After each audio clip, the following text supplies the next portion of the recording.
दोस्तों जरा आंखें बंद करिए और कल्पना कीजिए एक ऐसी जगह की जहां -25 डिग्री की हाड़ कपा देने वाली ठंड हो। हवा में ऑक्सीजन इतनी कम कि हर सांस एक जंग जैसी लगे और पैरों के नीचे की जमीन 14,000 फीट की ऊंचाई पर बादलों की चीरती हुई आसमान से बात करती हो। अब अपनी कल्पना में थोड़ा और पीछे जाइए। साल 1967 की एक धुंधली सुबह अचानक गोलियों की तड़तड़ाहट और तोपों की गड़गड़ाहट से आसमान दहल उठता है। एक तरफ दुनिया की सबसे बड़ी सेना चीन और दूसरी तरफ मुट्ठी भर लेकिन फौलादी जिगर वाले भारतीय जाबाज। आमने सामने की खूनी जंग होती है और भारतीय वीर चीनी सेना के 300 से ज़्यादा सैनिकों को वहीं ढेर करके तिरंगा लहरा देते हैं।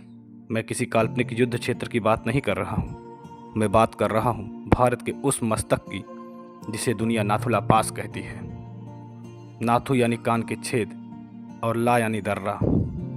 तिब्बती भाषा में इसका मतलब है वह रास्ता जो कान से फुसफुसाती हवाओं की तरह पहाड़ों को चीर कर निकल जाता है।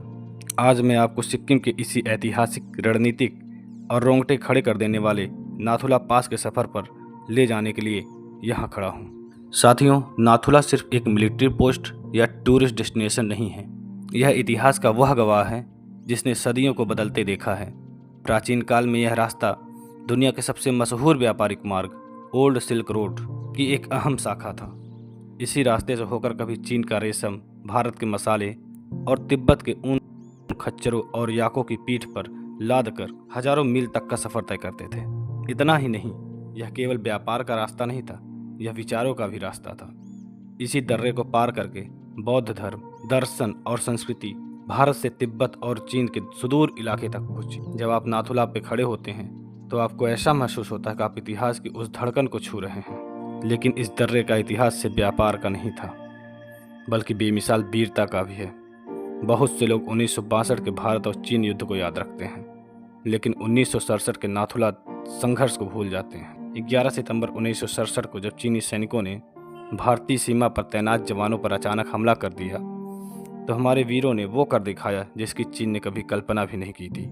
Major Harbans Singh, captain P H Dagar और उनके साथियों ने अपनी जान की बाजी लगा दी।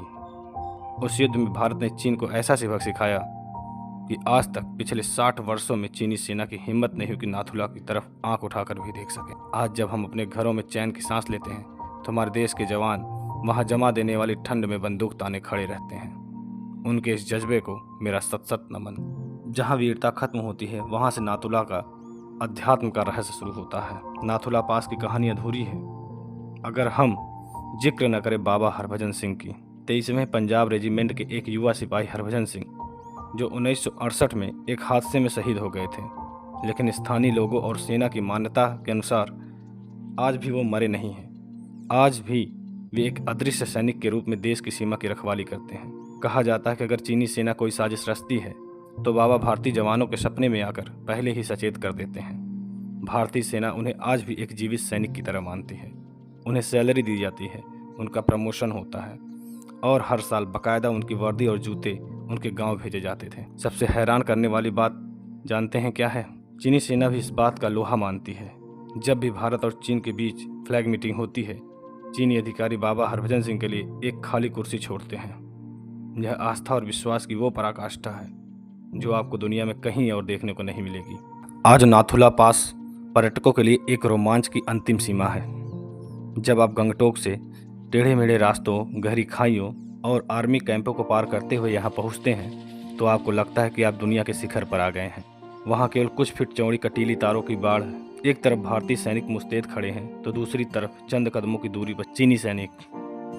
पर्यटक वहाँ जाकर हमारे जवानों से हाथ मिलाते हैं, उनके साथ तस्वीरें खिंचवाते हैं और उनके हौसलों को सलाम करते हैं। वहाँ जाकर हर भारतीय का सीना चौड़ा हो जाता है और मुंह से अपने आप निकलता है, भारत माता की जय। तो दोस्तों, नाथुला पास सिर्फ पत्थरों और बर्फ का एक पहाड़ नहीं है, यह भारत की संप्रभुता का प्रतीक है। यह हमारे जवानों के लहू से सींची गई पवित्र धरती है। यह हमारी संस्कृति का झरोखा है और यह आस्था का भी केंद्र है जहाँ विज्ञान भी नतमस्तक हो जाता है। यह दर्रा हमें सिखाता है कि मुश्किलें चाहे कितनी भी बड़ी हों, मौसम चाहे कितना भी बेरहम हो, अगर आपके इरादे मजबूत हैं तो आप हिमालय की तरह अडिग रह सकते हैं। अगली बार जब भी मौका मिले इस वीर भूमि पर जरूर जाइएगा और वहाँ की मिट्टी को अपने माथे पे लगा कर कहिएगा कि हमें गर्व है अपनी भारतीय सेना पर, हमें गर्व है अपने भारत पर। इन्हीं शब्दों के साथ मैं अपनी वाणी को विराम देता हूँ। जय हिंद, जय भारत, वंदे मातरम।